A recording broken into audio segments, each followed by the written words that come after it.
परिवस्तु परिभावों में अज्ञानी मोते मनाता है। पर को जो पर समझ त्याग दे वो ज्ञानी कहलाता है। यथा जात निर्ग्रंथ गुरु ही त्याग धर्म की धारी है। गुणधारी अविकारी भगवन वंदन के अधिकारी हैं। गुणधारी अविकारी भगवन वंदन के अधिकारी हैं। त्रिकालवर्ती त्रैलोक्य पूज्य विश्वाराध्य पंच परमेष्ठी भगवान की जय। देवाधिदेव 1008 मूल नायक श्री चंद प्रभु भगवान की जय। देवाधिदेव चिंतामणि श्री पार्श्वनाथ भगवान की जय। परम पूज्य अभीक्ष्ण ज्ञानोपयोगी आचार्य भगवान गुरुवै श्री वसुनंदी जी मुनिराज की जय। पर्युषण महापर्व की उत्तम त्याग धर्म की समवशरण महामंडल विधान की जय बोलिएगा। समूह शरण में विराजमान आर्य का रत्न परम पूज्य 105 वर्धस्व नंदिनी माता जी की, समस्त आर्य का संघ की बंदामी माता जी, बंदामी माता जी, बंदामी माता जी। यहाँ समव शरण में उपस्थित समव शरण अर्चना करने में संलग्न इस पर्व में अपने जीवन को संयमित करने वाले देव शास्त्र गुरु के प्रति समर्पित आप सभी धर्म स्नेही सच श्रद्धालु पुण्यात्मा महानुभाव उत्तम क्षमा धर्म से यात्रा प्रारंभ की।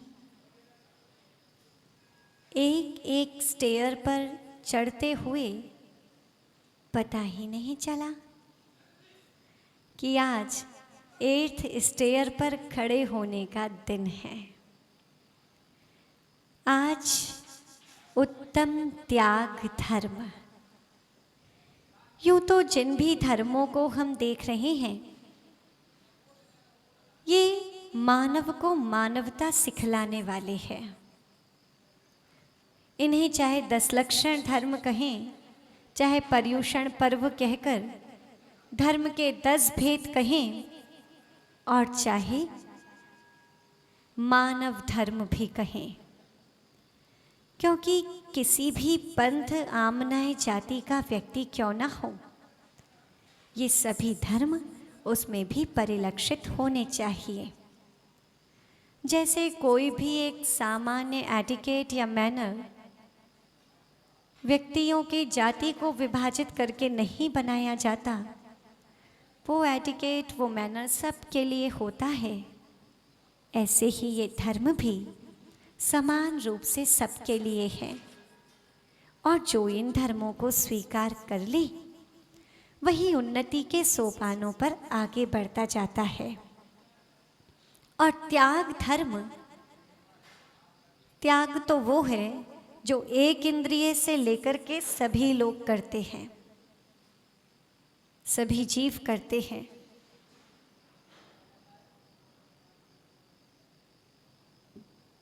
आप कहेंगे कि एक इंद्रिय जीव कैसे त्याग करता है? उसके पास त्याग करने के लिए है ही क्या? पेड़ कौन से इंद्रिय जीव है? एक इंद्रिय जीव। क्या पेड़ भी त्याग करता है? अपने फलों का त्याग करता है, अपने पुष्पों का त्याग करता है, वो भी बिना त्याग के नहीं रहता। और यदि वृक्ष अपने पत्तों का, पुष्पों का, फलों का त्याग ना करे तो वृक्ष में कीड़े लग जाए, वृक्ष खराब हो जाए, बेकार हो जाए। यानी त्याग तो एक इंद्रिय जीव के लिए भी आवश्यक है। कुएं में भी जल है, यदि लोग कुएं से जल निकालना बंद कर दें या कुआं सामने वाले को जल देना बंद कर दे तो कुएं भी कुछ समय बाद बंद हो जाता है। इसीलिए श्रावकों के लिए ये त्याग की बात कही। यूं तो संपूर्ण परिग्रह का त्याग कर और धर्मोपदेश के माध्यम से ज्ञान आदि का दान कर मुनिराज त्याग धर्म का पालन करते हैं, किंतु फिर भी हम लास्ट 7 डेज से हर चीज़ प्रैक्टिकली अपने जीवन में लाने की कोशिश कर रहे हैं। कोशिश कर रहे हैं कि हमने धर्म की व्याख्याएं तो बहुत सुनी, लेकिन आज उन्हें इम्प्लीमेंट भी करके देखें। उत्तम त्याग श्रावकों के लिए इसका अर्थ लिया गया दान। आप लोग पढ़ते हैं ना, उत्तम त्याग कहो जग सारा। और क्या बोलते हैं? समझ में आ गया कि कितने लोग यहाँ पर 10 लक्षण की पूजा करते हैं। उत्तम त्याग कहो जग सारा, औषध शास्त्र अभय आहारा। 4 प्रकार के दान यहाँ पर बताए, औषध दान, शास्त्र दान, अभय दान और आहार दान। और देखिए, जब गुरु आपको उपदेश देते हैं, आपको सिखाते हैं, तो परीक्षा लेने का अधिकार भी तो उनका है ना, ले सकते हैं ना। तो इसलिए हम बीच बीच में आपका टेस्ट लेते रहते हैं। तो उत्तम त्याग धर्म की बात, दान की बात, 4 प्रकार के दान कहे श्रावकों के लिए, औषध, शास्त्र, अभय और आहार दान। ये चारों ही दान परमार्थ का कारण है। धन के माध्यम से भी पुण्य का अर्जन किया जा सकता है। आप लोग पूजन में पढ़ते हैं, बहु धन बुरा हो भला कहिए, लीने पर उपकार सो। कि यूं तो धन, वैभव, संपन्नता, समृद्धि, इतना आरंभ, परिग्रह, ये सब किसका कारण होता है? नरक गति का, दुर्गति का कारण है। किंतु कब? जब त्याग ना करें तब। यदि व्यक्ति त्याग करता रहता है तो उसके पास बैलेंस बना रहता है और त्याग करने वाले के पास कभी कमी नहीं आती, और जो जैसा देता है वैसा ही पाता है। श्रावकों के आवश्यक कर्तव्य में दान को सबसे पहले लिया आचार्य भगवान कुंद स्वामी, आचार्य भगवान वीरसेन स्वामी, आचार्य भगवान पद्मनंदी स्वामी, जिन्होंने भी श्रावकों के मुख्य आवश्यक कर्तव्य कहे, उन्होंने दान को परिगणित जरूर किया, क्योंकि उन्हें पता था कि यदि आवश्यकों में ना रखें तो फिर इनके हाथ से छूटने वाला नहीं है। जैसे स्कूल में भी कुछ सब्जेक्ट्स ऑप्शनल होते हैं और कुछ कंपलसरी होते हैं। ऑप्शनल सब्जेक्ट्स में आपके पास छूट है, आप चाहे साइंस लें, चाहे आर्ट्स लें, चाहे कॉमर्स लें, चाहे ह्यूमैनिटीज़, जो भी आपको लेना है आप लें। लेकिन कुछ सब्जेक्ट होते हैं कंपलसरी, हिंदी, इंग्लिश, ये तो आपको पढ़ना ही पड़ेगा, छोड़ना चाहे भी छोड़ नहीं सकते। क्यों? क्योंकि कंपलसरी सब्जेक्ट्स हैं। ऐसे ही आवश्यक कर्तव्य कहने का मतलब है कि आप सभी को ये करना कंपलसरी है। इस दान को आप कैसे भी छोड़ नहीं सकते। और ये सारी बातें जो आचार्यों ने कही, श्रावक के हित के लिए कही।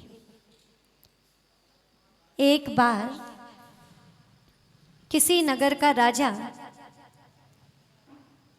जो अपनी प्रजा का अनुकूल शासन कर रहा था, उसी नगर के बाहर एक झोपड़ी में एक दरिद्र ब्राह्मण रहता था। दरिद्र इतना कि उसके पास एक समय भोजन के लिए भी कमी रहती थी।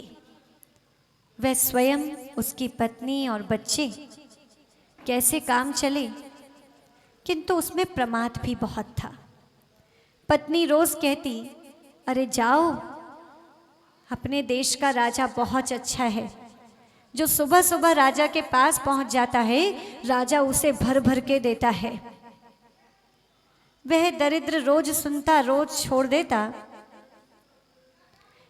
एक दिन उसकी पत्नी ने जोर से बोली, मैं इतने दिन से कह रही हूं, समझ में नहीं आता, इतना समय हो गया, घर में कैसी विपन्नता है, सब परेशान हैं, एक बार जाकर के देखो तो सही।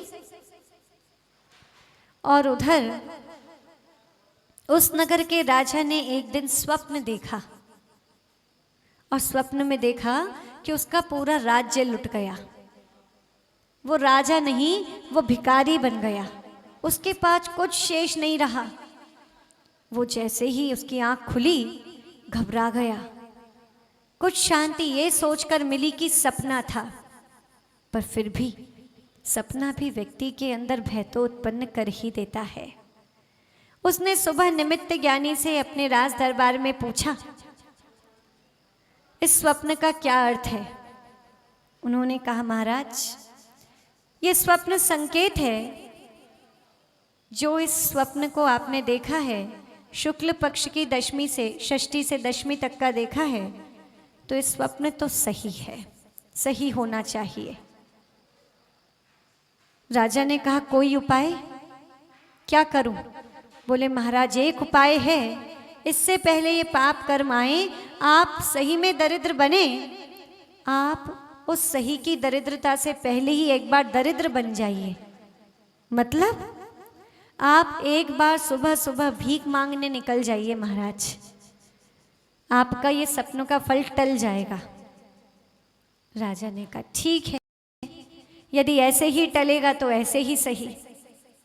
संयोग की बात, वो दरिद्र व्यक्ति जो सुबह सुबह राजा के पास मांगने जा रहा था, पत्नी के बहुत समय कहने से वो आज तैयार हुआ, और पत्नी ने कहा, देखो, खाली हाथ जाओगे तो खाली हाथ आओगे, इसीलिए राजा के पास, गुरु के पास, भगवान के पास और निमित्त ज्ञानियों के पास कभी खाली हाथ नहीं जाना चाहिए। आप कुछ लेकर के जाएं। बोले, क्या दूं? मेरे पास तो कुछ है ही नहीं। दिन भर में भिक्षा मांग करके जो लाते हैं, उससे भोजन की पूर्ति तो होती नहीं। उस व्यक्ति की पत्नी समझदार थी, वो जितना भी लेकर के भिक्षा में से आता था, वह पत्नी उसमें से एक मुट्ठी निकालकर बिना बताए चुपचाप अलग कर देती थी।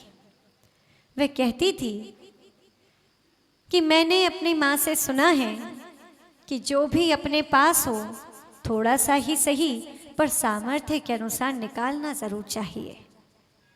मुझे पता तो नहीं इसका क्या करूं क्या नहीं करूं, लेकिन ये कुछ चावल इकट्ठे हुए, उसने पोटली बांधी और पोटली बांध करके कहा, जाओ ये ही ले जाओ। वो राजा देखने लगा, वो दरिद्र देखने लगा, बोले, पागल हो गई, मैं राजा के पास ये चावल लेकर जाऊं? बोली, हमारे पास और कुछ नहीं है। अरे चावल भी तो अच्छे होते, ये छोटे छोटे टूटे टूटे से चावल। बोली, आप इन्हें ही ले जाएं। उसने कहा, ठीक है। वह पोटली लेकर के सड़क पर जा रहा था, राजमार्ग पर सोचता जा रहा था, राजा से क्या मांगूं। और संयोग की बात, उसी दिन राजा अपने स्वप्न को खंडित करने के लिए सामने से रथ पर सवार होके आ रहा था। निमित्त ज्ञानी की बात राजा को ज्ञात थी कि सड़क पर सबसे पहले जो व्यक्ति मिले उससे मांग लेना। राजा ने जैसे ही देखा, अंधेरे अंधेरे ये कोई व्यक्ति आ रहा है, राजा रथ से उतरा। इससे पहले वो दरिद्र भी देख रहा था, वाह, आज तो राजा स्वयं चलकर मेरे पास आ रहा है, आने दो, मांग लूंगा राजा से। राजा दरिद्र के पास आया, वो तो क्या राजा से मांगता, राजा उसके सामने झोली फैला करके बैठ गया, मुझे भिक्षा दो, मुझे दान दो।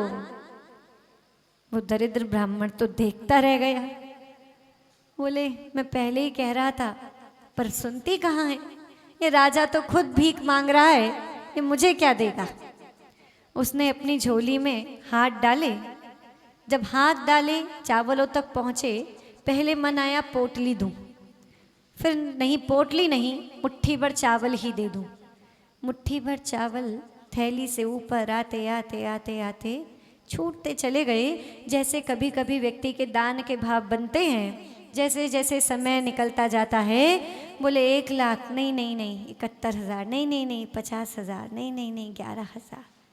ऐसे ही उसके भी भावों में अंतर आता चला गया। उसने मुट्ठी भर चावल निकाले, लेकिन ऊपर तक जब लेकर के आया तो केवल 4 चावल के दाने उसके हाथ में रह गए, और राजा की झोली में रखते हुए बोला ये लो, और लौट गया। बोले अब राजा से क्या उम्मीद करूं, ये क्या दे पाएगा। बोला ठीक है, रोज की तरह भिक्षा मांगने जाता हूं, लेकिन आज बड़ी विशेष बात थी। जो भिक्षा उस दरिद्र को महीने भर में शायद कुल मिलाकर के ना मिली हो, आज आधे समय में ही उसको उससे भी कई ज़्यादा भिक्षा मिल गई। इतना अन्न, इतना फल, इतना उपहार उसे मिला, वो आधे दिन यानी मध्य दिवस में ही अपने घर पहुंच गया। इतने बड़े बड़े उसके पास झोलियां ऐसे कट्टे से लेकर आ रहा था। पत्नी देख करके बड़ी खुश हुई, बोली वाह, देखो मैंने कहा नहीं था कि राजा के पास जाओगे तो तुम्हारा कष्ट अवश्य दूर होगा। और वह पत्नी बातें करते करते उन सभी को खंगालने लगी, और जो दरिद्र व्यक्ति था वो मन ही मन कुछ कहने लगा और बार बार सिर हिलाने लगा। पत्नी देख रही थी, बोली क्या हुआ। बोली दे दिया तुम्हारे राजा ने। अरे बात तो बताओ क्या हुई। इतने में बता ही रहा था, पत्नी ने उस व्यक्ति की झोली देखी, उस झोली में 4 सोने के मोती निकले। उन 4 सोने के मोती को देख करके पत्नी कहने लगी, बोली ये 4 सोने के मोती आपको किसने दिए। बोले मैंने तो किसी को नहीं दिए। अच्छा आप राजा की बात बता रहे थे, क्या हुआ। बोले क्या बताऊं, राजा आज भिखारी बनकर के सामने आ गया, और मैंने अब कैसे उसे पोटली देता, मैंने उसे 4 चावल के दाने दे दिए। रुको रुको रुको, क्या दिया। बोले 4 चावल के दाने। वो व्यक्ति भी समझ गया, अपने सिर पर हाथ मारता है कि काश अगर मैं मुट्ठी भर चावल दे देता तो मेरे पास मुट्ठी भर सोने के मोती होते, क्योंकि मैंने देख लिया ऋतु वसंत याचक भये दिए तरु मिल पात, याते नव पल्लव भये दिया दूर नहीं जात। व्यक्ति जैसे देता है वैसे ही उसके पास बढ़ोतरी होनी शुरू हो जाती है। उसे समझ में आ गया कि जो व्यक्ति संचय करके रखना चाहता है उस व्यक्ति का धन सड़ जाता है। किसी ने कहा भी है, लक्ष्मी के सुत 4 हैं, धर्म अग्नि नृप चोर, जहाँ जेठे की कदर नहीं तीनों लेत बटोर। लक्ष्मी के 4 बेटे हैं, एक धर्म, एक राजा, एक अग्नि और एक चोर, और सबसे बड़ा पुत्र है धर्म। यदि व्यक्ति धर्म को अपना धन नहीं देता, यानी लक्ष्मी का प्रयोग धर्म के क्षेत्र में नहीं करता, तो या तो टैक्स में चला जाता है, छापा पड़ गया, बोले गया। अग्नि या अग्नि में जल करके नष्ट हो जाता है। डॉक्टर और लॉयर्स के पास जाता हुआ धन भी वैसा ही मान लेना चाहिए। और तीसरा चोर, या फिर उसकी कहीं जेब कटी, किसी ने चुरा लिया, अकाउंट हैक हुआ, नील। यदि व्यक्ति धर्म के क्षेत्र में दान नहीं देता तो व्यक्ति धन को कभी सदुपयोग कर नहीं पाता, उसका धन इस प्रकार से कहीं ना कहीं चला जाता है। इसीलिए श्रावक, ये उसका कर्तव्य है। आचार्यों ने लिखा, पूज्य गुरुदेव के मुख से हमने सुना कि व्यक्ति को अपनी इनकम का 10% धन दान में देना ही चाहिए। 10% ना दे पाए, 8, 7, 5, 2 और कम से कम कुछ ना कर पाए तो 1% तो दान का निकालना ही चाहिए। यदि व्यक्ति अपने इनकम में से दान के लिए नहीं निकालता तो समझ लें वो निर्माल्य सेवन कर रहा है, उसे निर्माल्य सेवन का दोष लगता है। निर्माल्य तो जानते हैं ना आप लोग, क्या होता है? मंदिर यानी देव द्रव्य का अपने निजी जीवन में उपयोग, और उसका फल भी जानते हैं ना। शाम को कथानक सुन रहे हैं, देव द्रव्य का अपने निजी जीवन में उपयोग कर व्यक्ति ऐसे ऐसे कर्मों को भोगता है। तो जो व्यक्ति अपने इनकम का 1% भी दान में नहीं निकालता, वो व्यक्ति कभी फलता फूलता नहीं, उसका सारा धन व्यर्थ हो जाता है। और दान भी दे तो बड़े सोच समझ करके दे, कहाँ दे रहे हैं, किसे दे रहे हैं, धन का उपयोग हो रहा है, सदुपयोग हो रहा है या दुरुपयोग हो रहा है, अपात्र को दे रहे हैं, कुपात्र को दे रहे हैं या पात्र को दे रहे हैं। एक बार किसी वन में कोई सेठ जी पहुंचे, उन्होंने तंबू गाड़ा, भोजन इत्यादि वहां पर बन रहा था। उसी समय मुनिराज का आगमन हुआ, मुनिराज को आहार दान दिया और मुनिराज का निरंतराय आहार पूरा होने पर वृष्टि हुई रत्नों की पंच आश्चर्य प्रकट हुए। उस समय जंगल में रहने वाला नेवला भी आहार दान देख रहा था, मन में बड़ा आनंद आ रहा था। और पुनः जब मुनिराज आहार करके चले गए तो जो आसपास थोड़ा सा पानी इत्यादि फैल जाता है, वो नेवला उसमें जाकर के लौटने लगा और लौटा तो उसका आधा शरीर सोने का हो गया।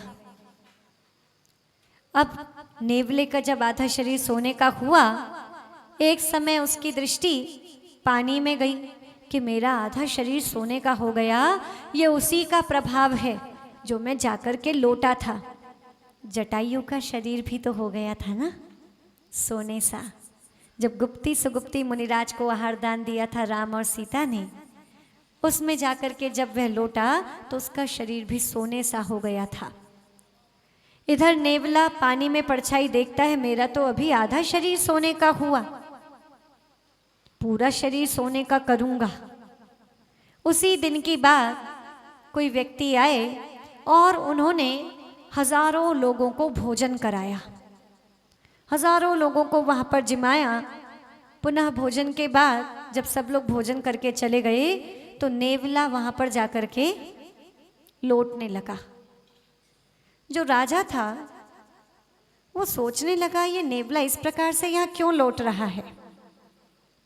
उन्होंने किसी विशेष ज्ञानी से पूछा, उन्होंने बताया कि पहले मुनिराज को यहाँ पर आहार दिया था, उस समय जब ये यहाँ पर आया तो इसका आधा शरीर सोने का हुआ। इसने सोचा आज हजारों लोगों का भोजन यहाँ हुआ है, मैं यदि इसमें लौट गया तो मेरा पूरा शरीर सोने का हो जाएगा। किंतु ये त्रियंच ये नहीं जानता कि एक मुनिराज को आहार दान का प्रभाव और चक्रवर्ती की पूरी सेना को भी भोजन करा दो तो भी उसकी बराबरी नहीं कर सकता। पूरे नगर और पूरे देश को जिमा दो और एक मुनिराज को भक्ति पूर्वक आहार करा दिया, इनके फलों में जमीन आसमान का अंतर है। उस नेवले का शरीर सोने का नहीं हुआ। महानुभाव, इसलिए पात्र और अपात्र कुपात्र इन सबको देखना बहुत आवश्यक है। और दान भी दें, यूँ तो दान पर कहने के लिए कहते जाएं, समय पूरा हो जाएगा पर दान का व्याख्यान पूरा नहीं होगा।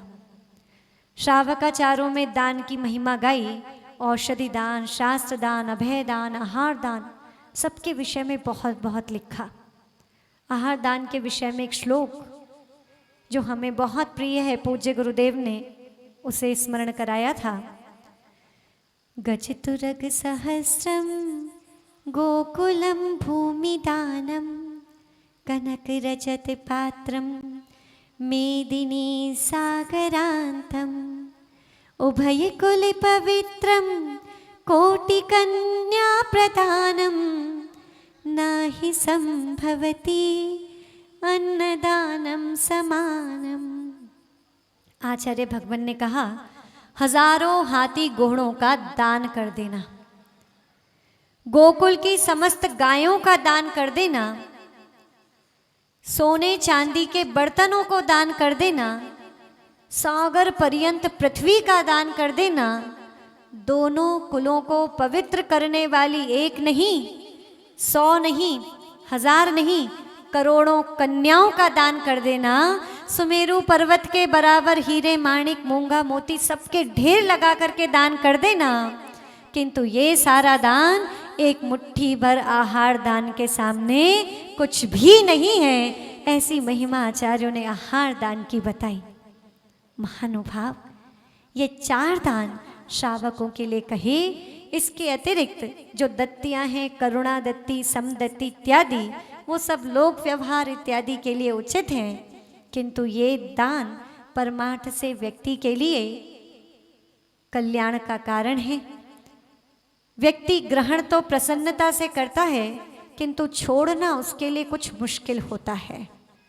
वह कितना भी अर्जन कर ले, किंतु हाथ से छूटता नहीं है। तो कम से कम आज उत्तम त्याग धर्म के दिन सब अपने जीवन में एक ये संकल्प तो ले लें कि जितने भी भैया लोग हैं वो सुबह सबसे पहली जो इनकम हो दुकान पर जाकर के उसमें से जितना भी आपका मन हो, छोटे से छोटा, बड़े से बड़ा, जो भी आपका मन हो, वहाँ पर एक गुल्लक बना लेना, उसमें निकाल करके डाल देना, ये मेरे धर्म के हैं, जब कभी भी मैं मंदिर में दूंगा इसमें से निकाल करके एक साथ दे देना। वह डेली का दान कोई व्यक्ति कहे हम एक ही दिन में दे दें तो भैया एक दिन भोजन कर लो, साल भर की छुट्टी। भोजन कैसे करना पड़ता है? बार बार करना पड़ता है, नहीं तो कम से कम दिन में एक बार आज आप कर रहे हैं तो इतना काम कितने भैया लोग करेंगे। उत्तम त्याग धर्म के दिन बोले गुल्लक रखेंगी, जो पहली इनकम होगी उसमें से निकाल करके जरूर डालेंगे। कितने भैया लोग हाथ ऊपर कीजिए, 1 2 3 4। हाँ, हाथ सबके ऊपर होने चाहिए।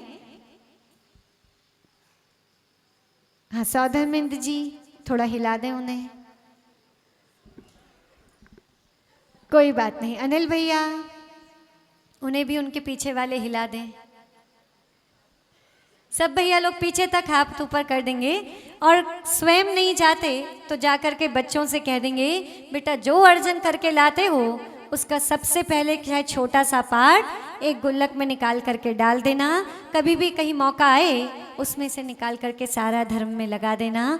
महानुभाव, उत्तम त्याग धर्म दान के ये संस्कार जीवन में आ जाएं। जैन समाज बहुत समृद्ध है, ये पूरे विश्व को ज्ञात है, किंतु जैन समाज पहले इससे भी ज़्यादा समृद्ध थी, क्योंकि पहले दान शायद लोग दिखावे के लिए नहीं देते थे। दान देकर के मन में अहंकार की भावना नहीं आती थी। आज भी यदि व्यक्ति दिखावे के लिए नाम दे, दान दे, और हमने ऐसा भी देखा है व्यक्ति ने लाखों रुपए दान में दिए, माना किसी ने कह दिया आपका नाम यहाँ लिखवाएंगे, यहाँ ना लिखवा करके कहीं और लिखवा दिया, कहीं और लिखवा दिया, वो व्यक्ति मंदिर आना बंद, समाज में आना बंद। क्यों? बोले तुमने नाम कैसे नहीं लिखवाया, जहाँ कहा था वहाँ क्यों नहीं लिखवाया। कितनी कषाई। दान और त्याग अंतरंग की निर्मलता के साथ किया जाता है, उसमें ये कषाय नहीं होती कि ऐसा कहा था और ऐसा कर दिया। भैया तुमने तो तुम्हारी तरफ से दे दिया, अब उसका पुण्य पाप वो जाने, उसका सच और झूठ वो जाने, अपने परिणामों को खराब करने की आवश्यकता नहीं है। पहले ही देख लो, जहाँ पर देख रहे हो निर्मल भावना से और हाथ जोड़कर भगवान से कह देना कि भगवान आपने हमें इतनी सामर्थ्य दी कि आज हम किसी को दे पा रहे हैं, धर्म की प्रभावना इस द्रव्य के माध्यम से कर पा रहे हैं। हमारा इसमें कुछ भी नहीं, और इसलिए हमारे मन में कभी अहंकार का भाव ना आए, कभी प्रसिद्धि का लोभ ना आए। बस हम देते जाएं, और जो देता जाएगा उसके पास, और देना बंद तो ब्लॉक, सब नील हो जाएगा, पड़ा रहेगा, कुछ भी प्राप्त नहीं होगा। इसलिए उत्तम त्याग धर्म का दिन, दाता दोनों दान संभारे।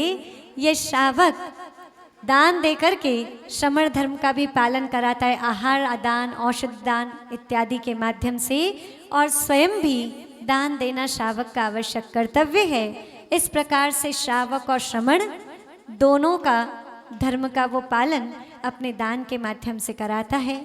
आप सभी लोगों में दान के बहुत संस्कार हैं और अधिक आए। बात बता रहे थे, पहले जैन समाज और भी अधिक समृद्ध थी। समृद्धि का कारण देने में कहीं दिखावे का भाव नहीं था। हर्षुखदास जी कैसे उन्होंने हस्तिनापुर का मंदिर बनवाया, शॉर्ट में बता दें। हस्तिनापुर में राजा साढोरा का राज्य था। आज से लगभग 300-400 वर्ष पहले की बात है। वहाँ पर कुछ रावल लोग रहा करते थे और उनकी बहुमत ज़्यादा होने से राजा हर्षुखदास जी की बात ठुकरा देते थे। हर्षुखदास जी कहते थे कि यहाँ पर 3 तीर्थंकरों के कल्याणक हुए तो कम से कम यहाँ एक जैन मंदिर तो होना ही चाहिए। आप लोग भी हों, कोई भी जैन व्यक्ति हो, उसके मन में भावना तो आएगी। उसने राजा से कई बार निवेदन किया, राजा हर बार टाल देते, मना कर देते। हर्षुखदास जी उस समय दिल्ली में शायद अकबर सेकंड राजा थे, उनके ट्रेजरर थे। उनकी बड़ी महानता थी, बड़ी प्रसिद्धि थी। राजा साढोरा के पास से उनका लेन देन भी चलता था, यानी जब राजा साढोरा को ज़रूरत होती तो वो सेठ जी के पास से मंगा लेते थे। इतना धन का लेन देन, इतने धनी सेठ जी थे। एक बार सेठ जी ने अपने किसी व्यक्ति को भेजा, राजा ने अपने किसी व्यक्ति को भेजा, सेठ जी के पास जाओ और 1 लाख रुपए उधार ले आओ। उस समय के 1 लाख रुपए लगभग 300-400 साल पहले के, और आज के 1 लाख रुपए, कितना अंतर है। आज के 1 करोड़ और उस समय के 500 करोड़। वाह, भैया कह रहे हैं माता जी आज के 500 करोड़ और उस समय का 1 लाख। तो उस समय 1 लाख रुपए उधार दिए राजा साढोरा को। वो व्यक्ति लेकर चला जाने लगा तो सेठ जी ने कहा, जाकर राजा को कह देना मैं उधार नहीं, मैंने जैन मंदिर के लिए दान दिए। अब वो व्यक्ति देखने लगा, बोले आप जानो राजा जाने, आपका रोज का मिलना जुलना है, मुझे बीच में क्या पड़ना। उधर लगभग साल भर व्यतीत हुआ तो राजा साढोरा ने सेठ जी के पास 1 लाख रुपए वापस भिजवाए। सेठ जी ने व्यक्ति से कहा, भैया मैंने कोई राशि राजा को नहीं दी, कोई उधार नहीं है। वो वापस पहुंचा। राजा ने कहा हो सकता है भूल गया हो, और दूसरे बड़े व्यक्ति को भेजा, माना किसी मंत्री को भेजा। सेठ जी ने कहा, भैया मैं कितनी बार कहूँ, मेरे ऊपर कोई उधार नहीं, मैंने राजा को दिया ही नहीं। वो मंत्री भी वापस गया, राजा को बताया। राजा सोचने लगा, या तो ये जैन सेठ मेरी परीक्षा ले रहा है, और या फिर इसके बुरे दिन आ रहे हैं जो इतनी बड़ी राशि देकर के भूल गया। राजा स्वयं गया। सेठ जी अपनी हवेली के आगे बैठे हुए थे और सेठ जी ने देखा, बोला राजा आप क्यों आए, मुझे बुला लेते। राजा ने कहा नहीं, ये 1 लाख रुपए लेने से तुम क्यों मना कर रहे हो। सेठ जी ने कहा, राजन मैंने आपको 1 लाख रुपए उधार दिए ही नहीं, कैसे ले लूं। राजा ने कहा अपना बही खाता लाओ। बोले राजा लिखूंगा तो तब जब दिए होंगे। राजा ने कहा मैं बही खाता चेक करना चाहता हूँ। उस समय उस व्यक्ति ने राजा को बताया भी था, किंतु राजा ने सुनकर के अनसुनी बात कर दी थी। अब जब उसने बही खाता खोला, बही खाते में लिखे हुए थे राजा को 1 लाख रुपए जैन मंदिर के लिए दान। तब राजा वहां से वापस लौट गया। उसने हस्तिनापुर में जिन मंदिर का निर्माण किया, ये वही जिन मंदिर है जो हस्तिनापुर में आप बड़े मंदिर के नाम से जानते हैं, जिसके दर्शन के लिए विश्व भर से लोग पहुंचते हैं। महानुभाव, जब दान दिया जाता है तो कह करके नहीं, छपा करके नहीं, छिपा करके दिया जाता है, अंतरंग के सरल सहज परिणामों के साथ दिया जाता है। ये दान हमारे कल्याण में निमित्त है, आप सभी के आत्म कल्याण में निमित्त है। इसलिए ये त्याग धर्म दान के रूप में आपके जीवन में चरितार्थ हो। इन्हीं मंगल भावनाओं के साथ अपनी शब्द श्रृंखला को विराम देते हैं। बोलिए परम पूज्य आचार्य भगवान गुरुवर श्री वसुनंदी जी मुनिराज की। और जो प्रश्न पूछा था, प्रथम प्रश्न, स्त्री पर्याय का छेद कैसे हो? जिनेंद्र भगवान की भक्ति, संयम का परिपालन, ये दोनों ही स्त्री पर्याय के छेद के लिए अस्त्र हैं। जैसे एक वृक्ष को काटने के लिए कुल्हाड़ी चाहिए, ऐसे स्त्री पर्याय के छेदन के लिए भी महाव्रत रूपी कुल्हाड़ी चाहिए। आर्य का दीक्षा को स्वीकार कर, संयम का पालन कर और जिनेंद्र भगवान की भक्ति कर अपने स्त्री पर्याय का छेद किया जा सकता है। द्वितीय प्रश्न किया कि भक्ति में मन लगा रहे, उसके लिए क्या करें? उसका उत्तर ये है, जब आपका किसी के प्रति स्नेह होता है, राग होता है, तो उसको याद करने के लिए समय निकाला नहीं जाता, निकल जाता है। उसे याद विशेष रूप से किया नहीं जाता, याद स्वतः ही आ जाती है। ऐसे ही जिस दिन वीतरागी प्रभु से आप रागान्वित होंगे, उनके प्रति आपका स्नेह वात्सल्य राग बढ़ेगा, उस दिन आपकी भक्ति अपने आप बढ़ती चली जाएगी। उसको बढ़ाने के लिए कुछ विशेष करने की आवश्यकता नहीं है। देव शास्त्र गुरु के प्रति जो राग आपका भी संसार के प्रति है, बस उस राग की धारा को मोड़ करके देव शास्त्र गुरु और धर्म के प्रति ले आओ, भक्ति अपने आप बढ़ जाएगी। ओम नमः।